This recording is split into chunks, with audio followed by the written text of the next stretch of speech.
Hubo un tiempo ya lejano, hace más de 450 años, en que estas tierras se llamaban Tierras de Ayllón, Tierras de Gómez, Islas Bermudas.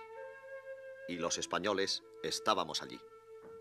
Pineda, Ayllón, Esteban Gómez y Quexós descubrieron y recorrieron estas costas y tierras que hoy forman parte de los Estados Unidos de América. Pero actualmente estos territorios se llaman New Hampshire.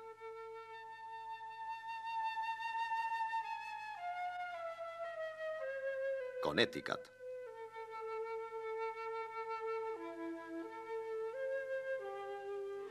Carolina del Norte, Carolina del Sur,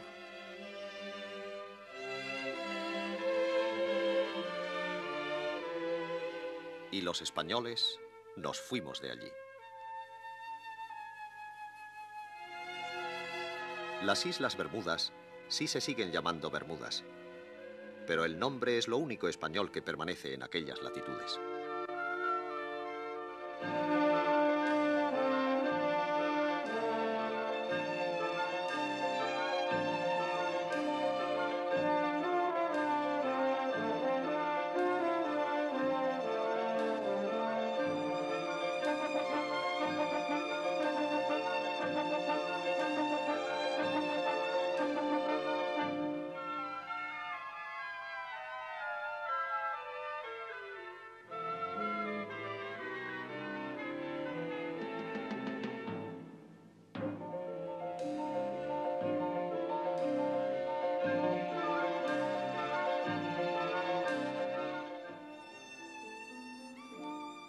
La noticia de que Cristóbal Colón había descubierto para la corona de Castilla un nuevo rumbo hacia las Indias llegó pronto a las cortes europeas, sembrando en unas la incertidumbre, en otras un deseo de superación y en todas una gran envidia hacia los católicos reyes españoles.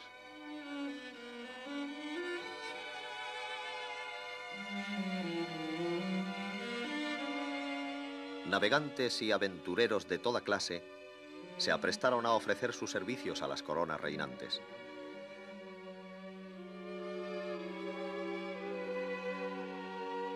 Un navegante y cosmógrafo italiano, probablemente nacido en Génova o en Venecia, pero afincado en Bristol y naturalizado ciudadano inglés, propone a Enrique VII de Inglaterra buscar un nuevo paso marítimo hacia Cathay.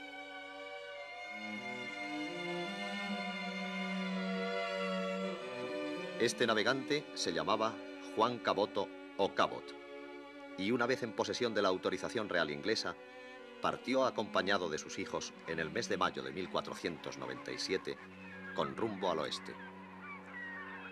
El 24 de junio de este mismo año, arriba, se supone, y así lo creemos, a estas costas, que Caboto llamó Terra de Prima Vista.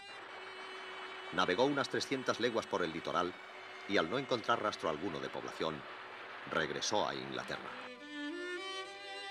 Y como Isabel y Fernando habían nombrado a Cristóbal Colón gran almirante de Castilla, Enrique VII hizo a Juan Caboto gran almirante de Inglaterra.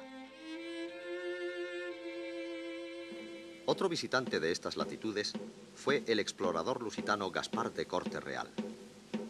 Corte-Real llegaba en el año 1500 más o menos a la Terra de Prima Vista de Caboto. En el mapa de Rivero se detalla Terranova de Corte-Real. El navegante lusitano la bautizó, y así se sigue llamando, Tierra del Labrador. Este mismo año regresó a Portugal con 57 indígenas.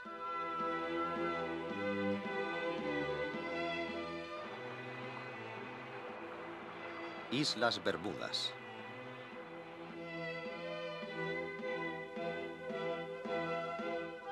Las Islas Bermudas, que fueran descubiertas en 1506 por el español Juan Bermúdez y que nos pertenecieran hasta el 1612, año en que los ingleses tomaron soberanía del archipiélago entre playas y restos de fuertes de antaño, son actualmente un paraíso en el Atlántico.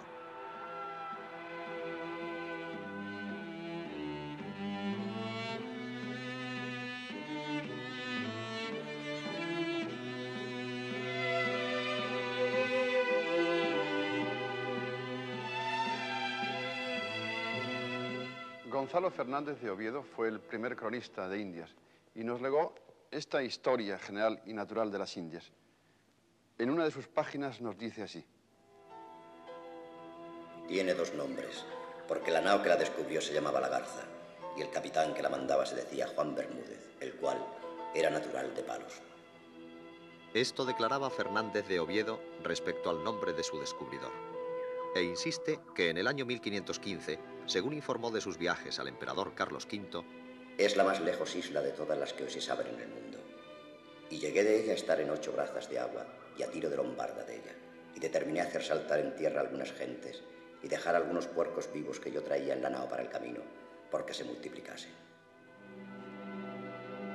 Pero ni Fernández de Oviedo, ni Pedro Mártir de Anglería, que en el 1511 publica en Sevilla sus décadas en las que hace mención a la Bermuda, nos dan la fecha exacta del descubrimiento de las islas. Don Roberto Barreiro, autor y marino de nuestros días, inserta en sus páginas, en un ensayo sobre Juan Bermúdez, la primera representación cartográfica conocida en estas islas. La fecha límite superior del descubrimiento de las Islas Bermudas la hemos obtenido de la carta anónima del Seno mexicano, grabada en madera y publicada en las décadas de Pedro Mártir de Anglería, el año 1511 en Sevilla. Se sabía por declaraciones de los testigos en los pleitos colombinos y también por los cronistas que las Islas Bermudas se llamaron así por ser su descubridor Juan Bermúdez, y también se les denominaron Garza por ser el nombre de la carabela que mandaba. Al investigar en el Archivo General de Indias de Sevilla los viajes de Juan Bermúdez, que fueron numerosos, se encontró que el único viaje en que mandó la carabela Garza fue en el año 1505. Como el viaje de España a la Española se hace siempre siguiendo los Elíseos, en este rumbo no se pueden encontrar las Bermudas. Tuvo que ser el descubrimiento desde la Española a España.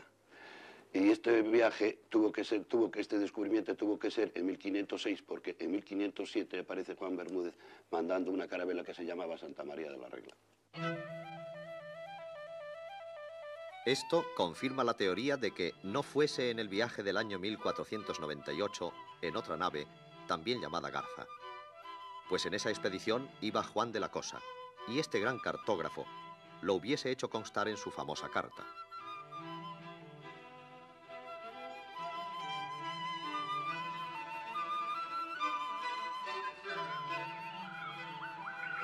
Newstead. Payet es uno de los más bellos ejemplos de casa colonial en estas islas. Bahía de Hamilton. Al otro lado, Hamilton, la capital de las islas.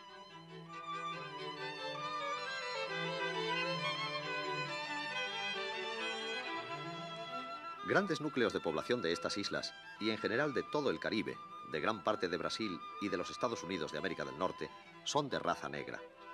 Pues bien, en aquella expedición que llegó por vez primera a estas tierras, también viajaban por vez primera 16 esclavos negros que, originarios de la Guinea portuguesa, fueron comprados en el puerto de Lisboa para suplir a los indios en los trabajos de las minas de cobre de la Española. Con este viaje, la raza negra entraba en el continente americano.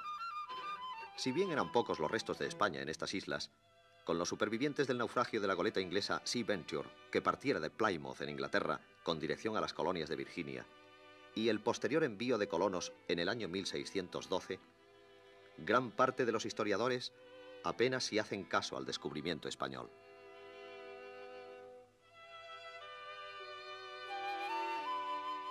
De los 106 años de estancia aquí, solo queda este nombre.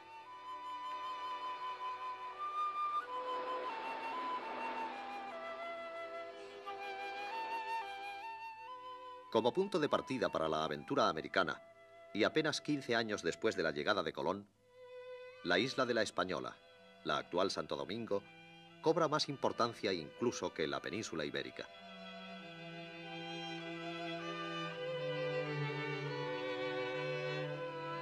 La isla de Santo Domingo honra el paso del almirante por sus tierras. Gobernadores de la Española fueron Bartolomé Colón, hermano de Cristóbal, y su hijo mayor, Diego. Y Santo Domingo conserva, mirándose en las aguas del río Ozama, el Palacio de Colón, una de las obras más bellas y ejemplo del Santo Domingo colonial. La Casa del Almirante, o de Don Diego Colón, es el más antiguo palacio construido por los españoles en América. Edificado entre los años 1510 y 1514 por Diego Colón, es uno de los edificios de estilo isabelino más interesantes de América.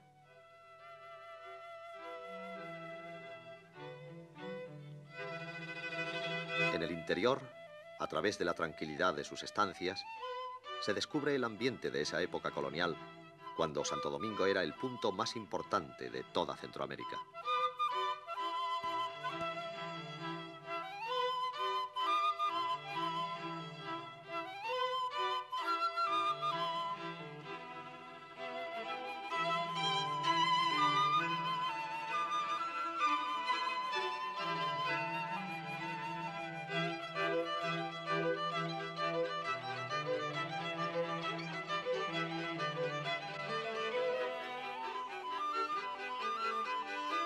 Gobernaba Bartolomé Colón en el 1504, cuando llega a la isla un toledano ilustre.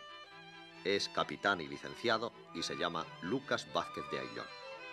¿Recuerdan el nombre de Tierras de Ayllón?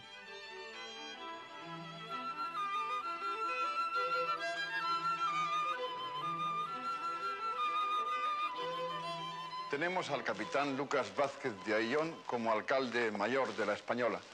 Pertenece a una noble familia, es poseedor de una cuantiosa fortuna y se ha casado con Ana Berreca, otra rica propietaria. Corre el año de 1520 y don Lucas Vázquez de Ayllón... Ese debo de ser yo. Mas menguada fama he dejado a los mundos. Si de un plumazo pasáis de 1504 a 1520 años de gracia de nuestro Señor.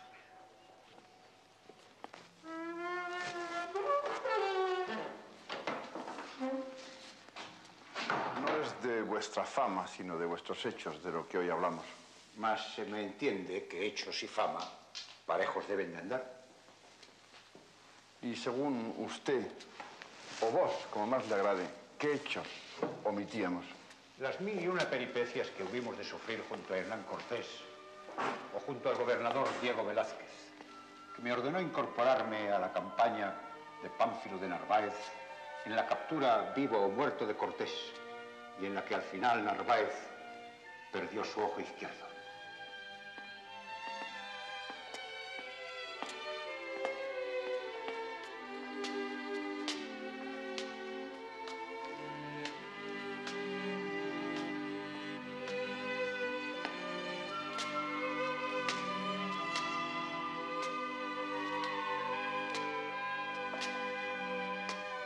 Pero, capitán Ayllón, todo eso se refiere a Nueva España, a lo hoy llamado México. Nosotros hablamos de Norteamérica. Nunca oí hablar de ella. Pues en su descubrimiento tomasteis parte.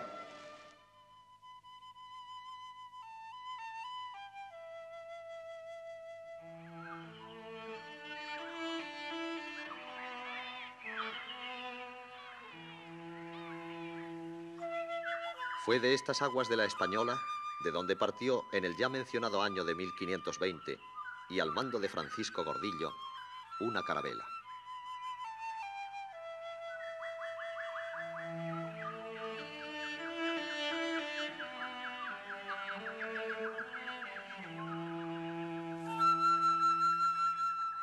Su finalidad era explorar las tierras del norte siguiendo las costas atlánticas, animados por la noticia del arribo a la Florida de Juan Ponce de León, el mismo que 12 años antes descubriera Puerto Rico.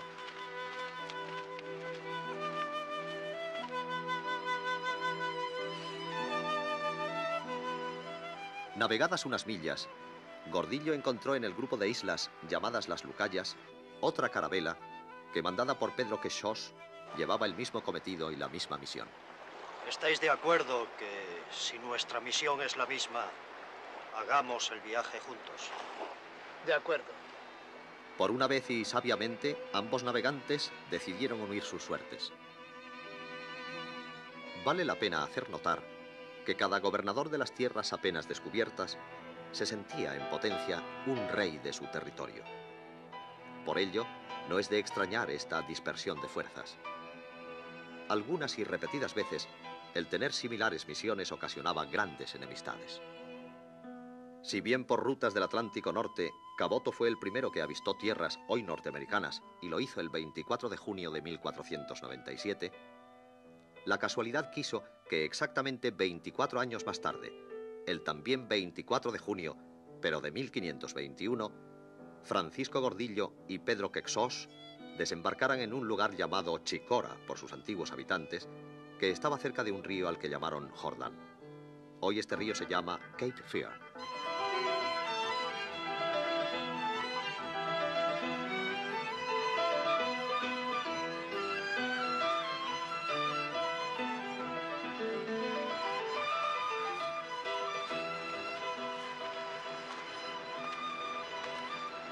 Aquí plantarían una cruz de madera como símbolo de soberanía española sobre estas tierras.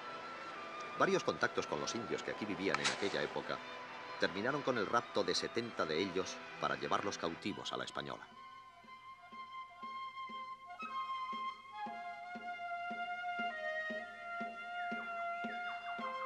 Pero este rapto estaba en contra de las órdenes dadas antes de partir de no molestar a los naturales del país.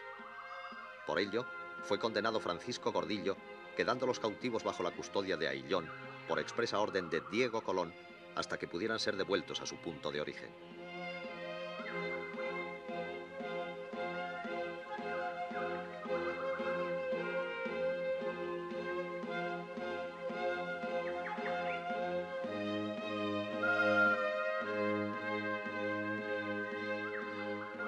Santo Domingo.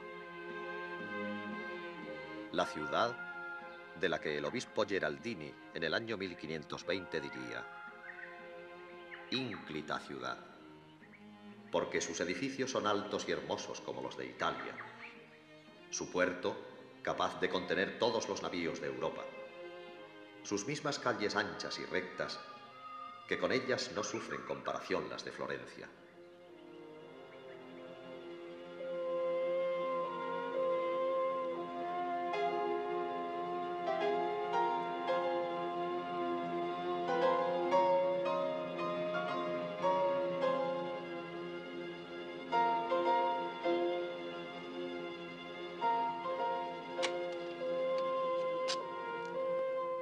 Uno de los indios raptados quedó como criado de Ayllón y, bautizado, recibió el nombre de Francisco Chicora, aprendiendo el español, con lo que pudo dar a su amo detalles de su tierra.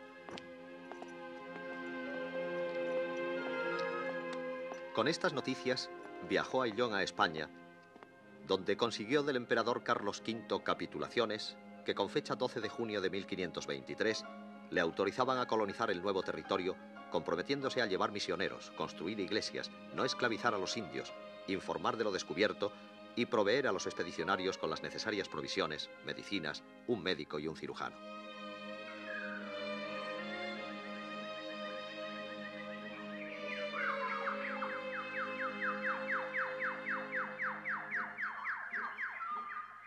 Hasta mediados de julio de 1526, no pudo zarpar la expedición compuesta por 5 navíos. La nao bretona, que era la capitana, 2 más pequeñas, la Santa Catalina y la Churruca, un bergantín para aguas poco profundas y un patache. Todo ello al mando del propio Ayllón y contando con el piloto Pedro de Quexós, los dominicos Pedro Estrada, Antonio Montesinos y Antonio de Cervantes. Llevaban 500 hombres de armas y de marinería y un considerable grupo de negros, indios y mujeres. El primer desembarco se efectúa cerca del anterior, ya conocido por Quexós. Aquí se pierde la nao capitana. Ayllón da las órdenes de construir otra nao que se puede considerar la primera de las construidas en los actuales Estados Unidos. Carolina del Sur.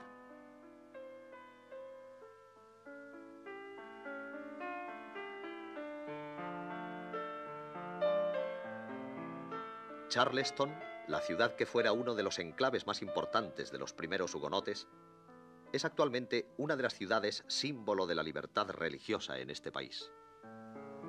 Pero Charleston es más conocido como el sitio que marcó la primera y decisiva victoria de la Guerra de la Independencia americana, cuando la Armada inglesa entró en su puerto el día 28 de junio de 1776 para ser derrotada por los cañones del coronel William Moultrie.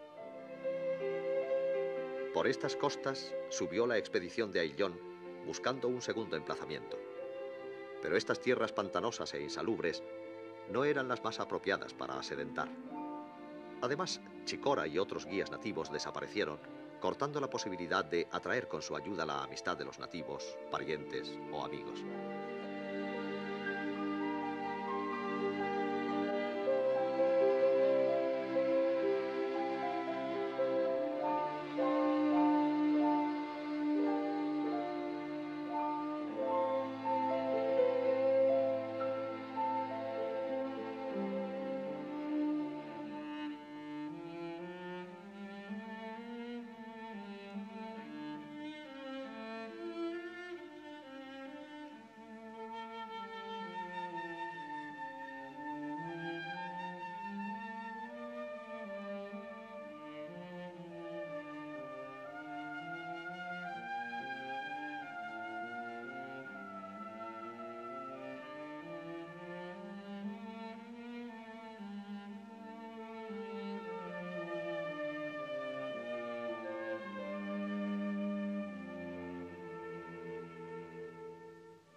Creyó encontrarlo por estos parajes, cerca de la localidad de Georgetown, en la bahía de Vinia, donde desembocan los ríos Black y Petey.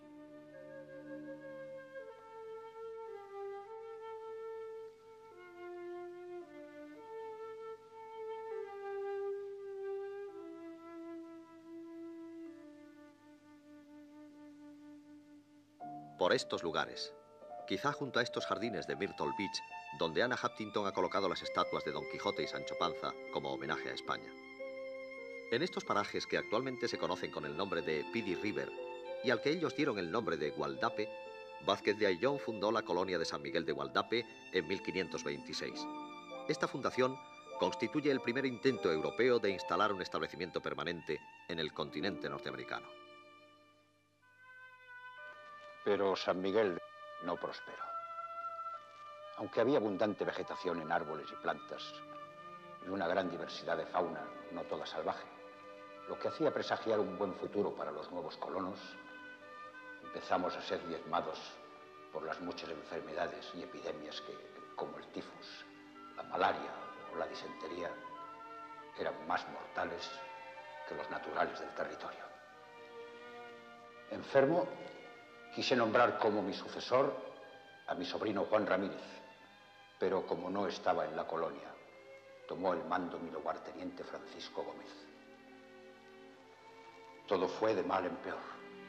Dos cabecillas, Ginés Doncel y Pedro de Bazán, se hicieron con el control de todo. Encerraron a Francisco Gómez y hicieron toda clase de tropelías. Los esclavos negros se sublevaron y Bazán fue ejecutado. Mi muerte llegó el 18 de octubre de 1526. Descorazonados y descontentos, los colonos decidieron regresar a la Española. Después de 1000 peripecias, consiguieron hacerlo unos 150, no sin antes tirar mis restos a la mar. Se puede decir que con mi sepulcro en el fondo de los mares también moría San Miguel.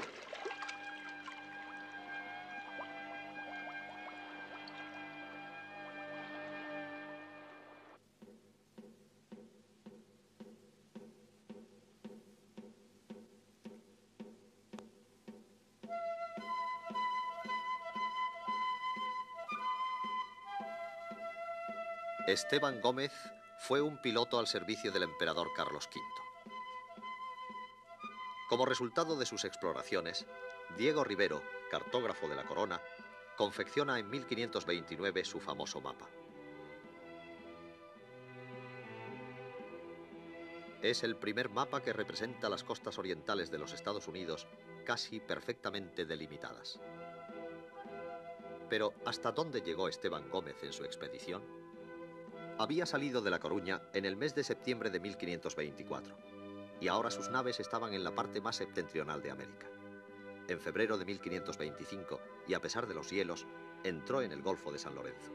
Después viró al sur. Hoy estas tierras forman parte del Canadá y se llaman Nueva Brunswick y Nueva Escocia.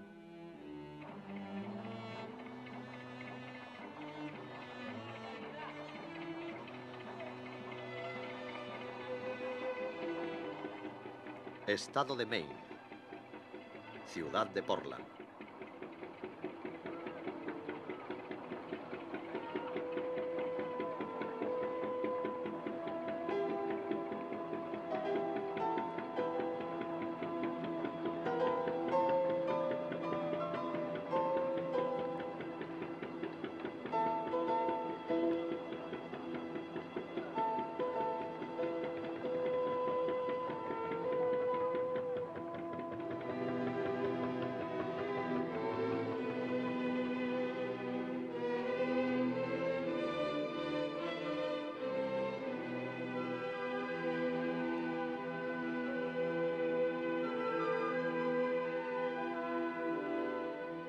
Para Esteban Gómez, esta bahía tenía figura de casco, y así la llamó, Bahía del Casco, y hoy mantiene su nombre, pero en inglés, Casco Bay.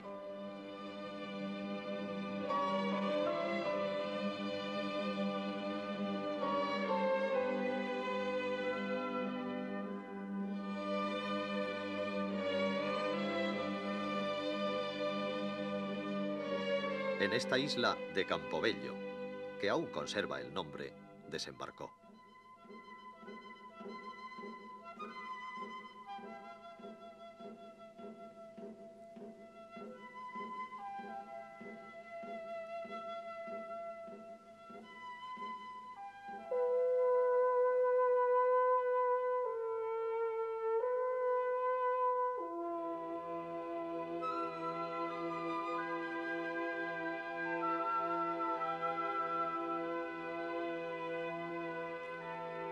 Desde aquí se llega a la Bay of Fundy, pero en 1525 estaba en castellano, Bahía Profunda, debido a sus aguas oscuras.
Remontaron un río que Esteban Gómez confundió con un estrecho. Lo llamaron Río de los Gamos por la abundancia de ciervos. Hoy es la bahía de Penobscot.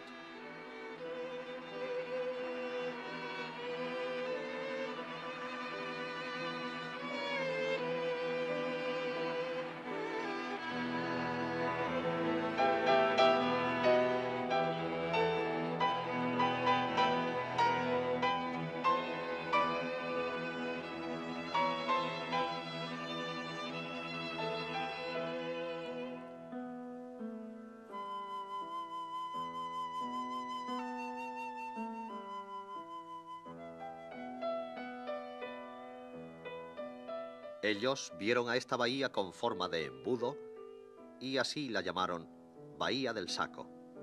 Hoy todo sigue igual. Saco Bay.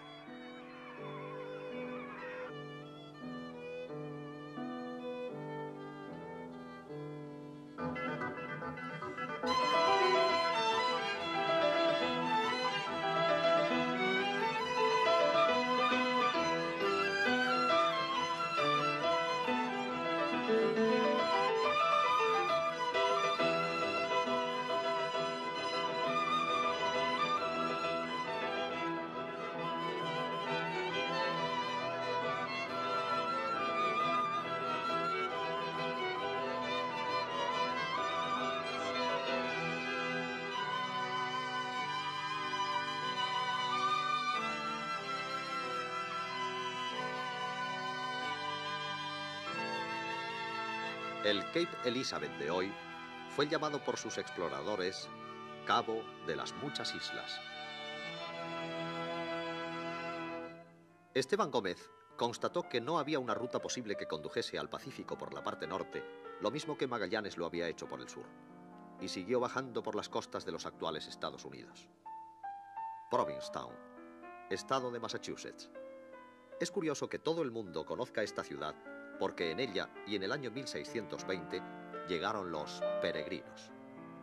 Con este nombre se denominan los primeros ingleses que arribaron en número de 101 bajo el mando del capitán Christopher Jones en el legendario velero Mayflower. Esto sucedía exactamente el 11 de diciembre de 1620. Pero aquí, en Cape Cod, y exactamente 95 años antes que los peregrinos, quien desembarcaba era Esteban Gómez.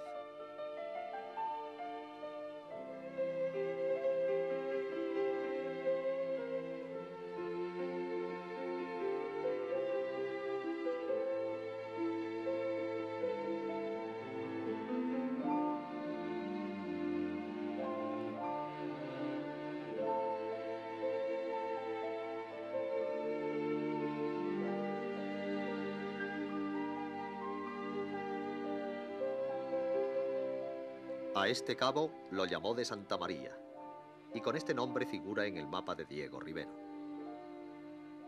Pero hoy queda únicamente un nombre: Cape Cod.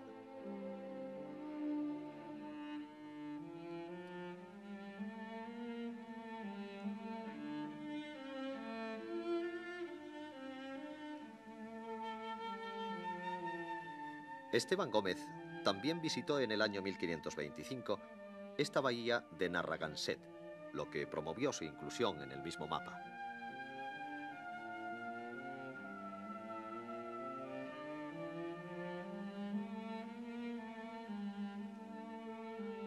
En la desembocadura del hoy llamado río Connecticut, paró en 1525 la carabela de Esteban Gómez.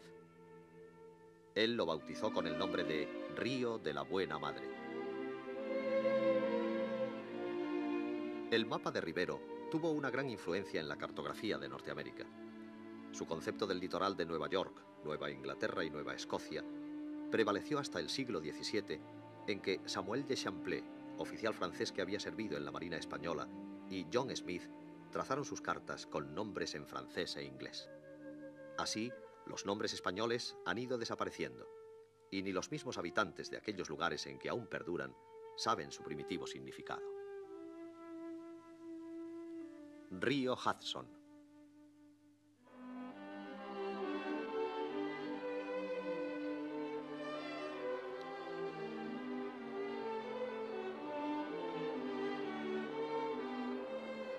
Al atravesar el río Hudson, no podemos por menos de recordar su primitivo nombre de Río San Antonio, cuando lo surcó y bautizó Esteban Gómez en 1525.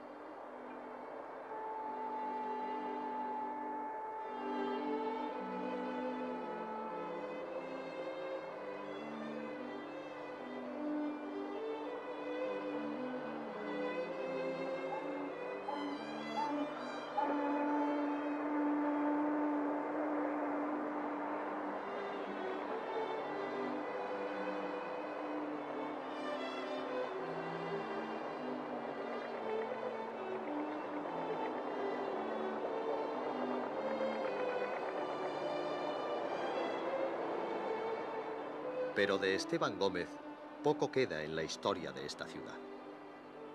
Sin embargo, los nombres de Berrazano y Henry Hudson, ambos buscando lo mismo que Gómez, un paso hacia el Pacífico por la ruta del noroeste, sí han permanecido.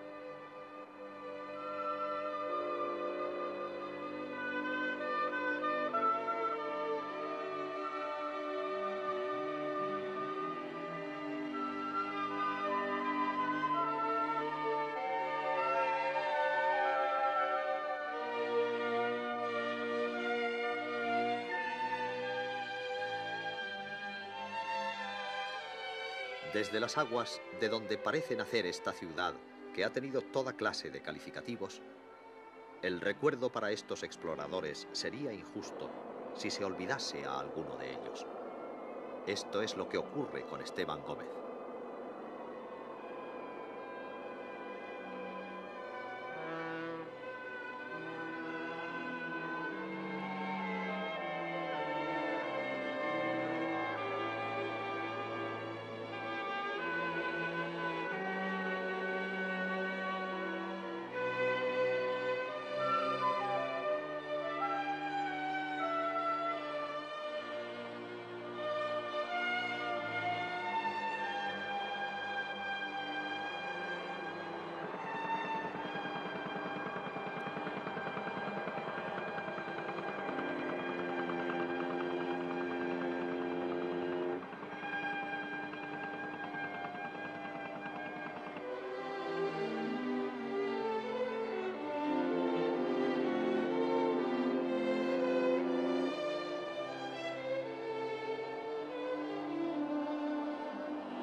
El nombre del marino lusitano emigrado a España y al servicio del emperador Carlos V, quien lo consideró para mandar la expedición de circunnavegación que luego optaría por dar a Magallanes, ha quedado en el olvido.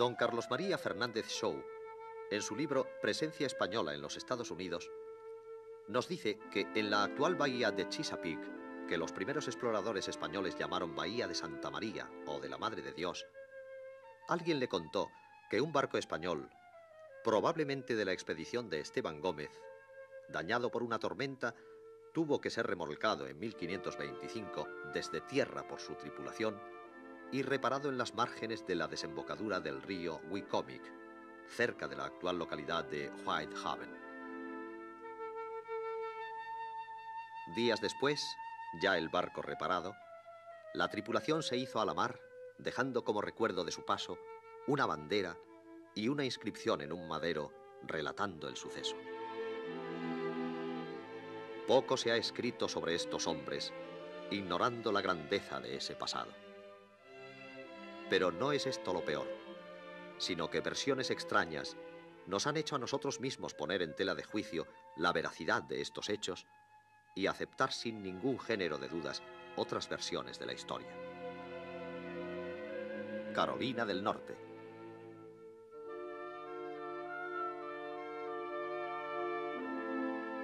Smoky Chimney. Asheville.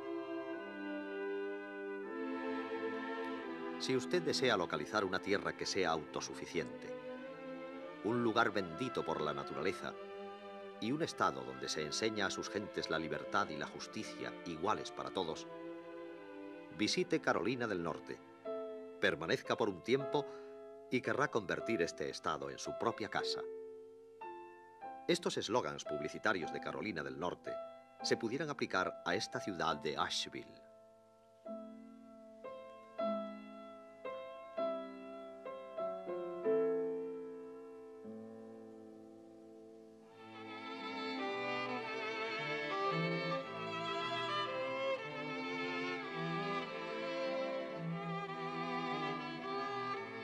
En sus alrededores, la casa y los jardines Biltmore son el mejor ejemplo de casa residencial de América.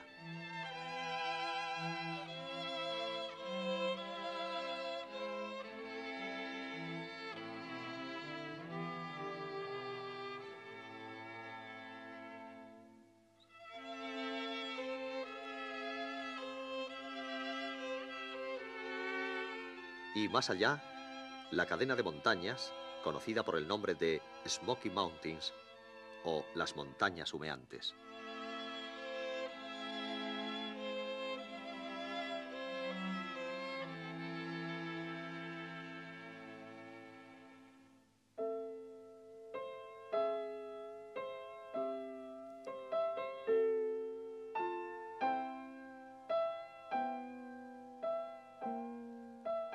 Atravesando estas montañas, se llega a la reserva de los indios cherokees.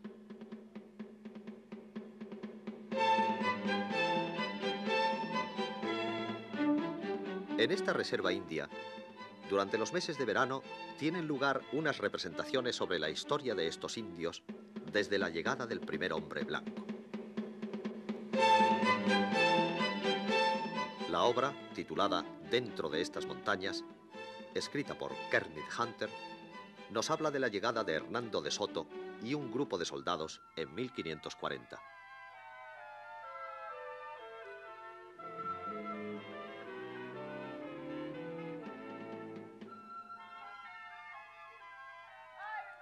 Ya en estas manifestaciones populares se advierte el uso del tópico que se ha ido propagando contra la obra de España, insistiendo en el maltrato a los indios y la ciega búsqueda del oro, como si ejemplos posteriores en la historia de este mismo país no hubieran minimizado los hechos españoles.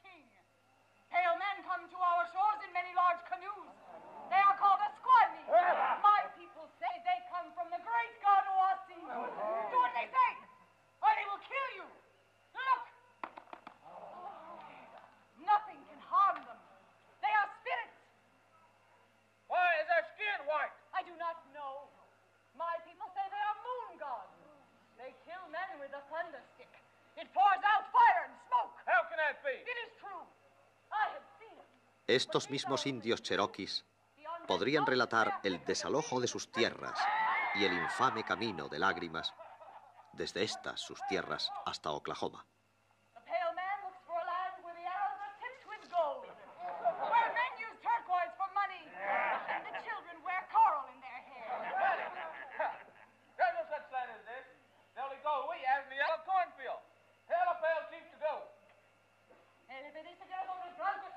No, necesitamos un poco.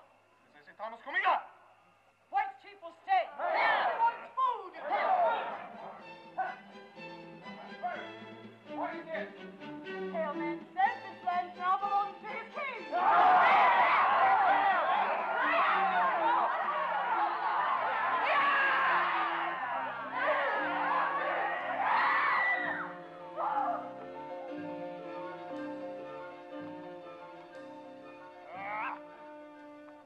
Un indio no importa. ¡Traídos el rey de España! ¡Ven! ¡Ven aquí! ¿Dónde está el oro? White chief must have gold.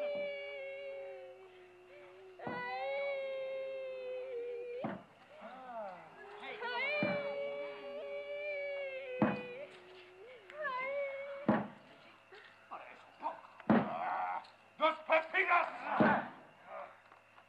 Hello, pale man. We got 3 moons' journey into the setting sun. There in our finest land, but it will flow with gold. Nos vamos más allá. ¡Siempre más allá! ¡Hombre! ¡Vámonos!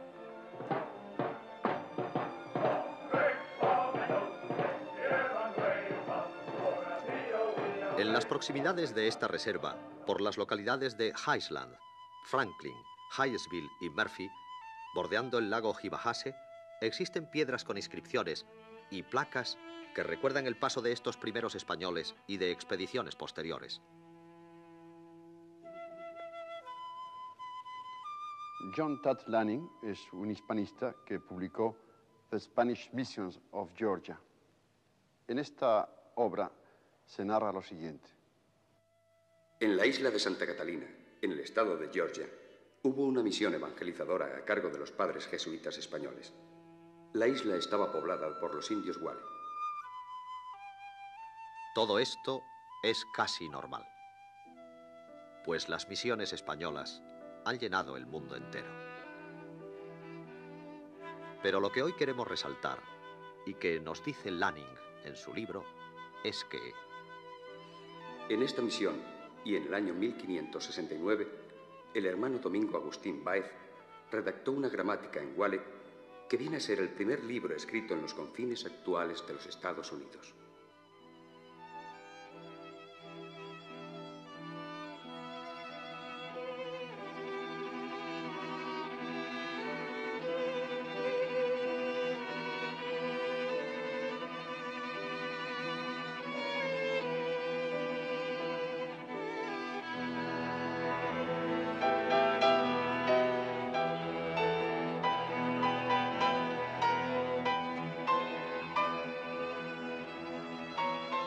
Isla de San Simón.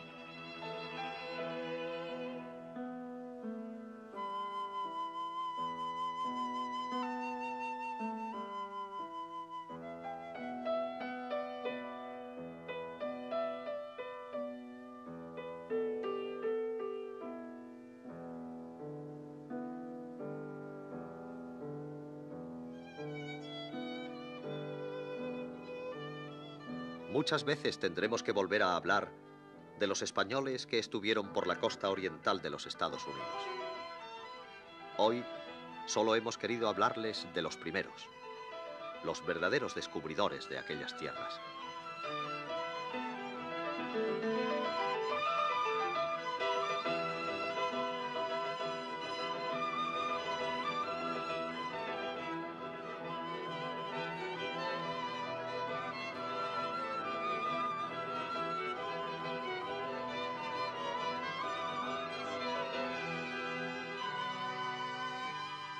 Llegaron y permanecieron lo bastante como para enseñar el castellano a algunas tribus. Así lo atestigua Williams en su obra La huella de España en la literatura norteamericana.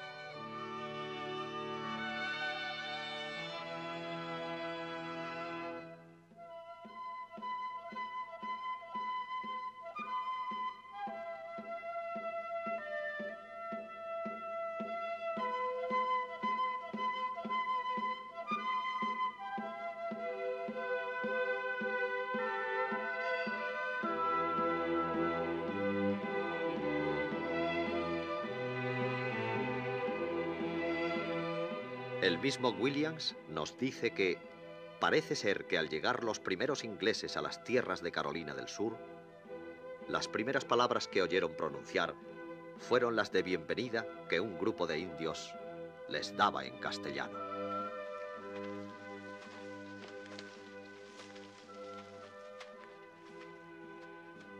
¡Bienvenidos! ¡Bienvenidos!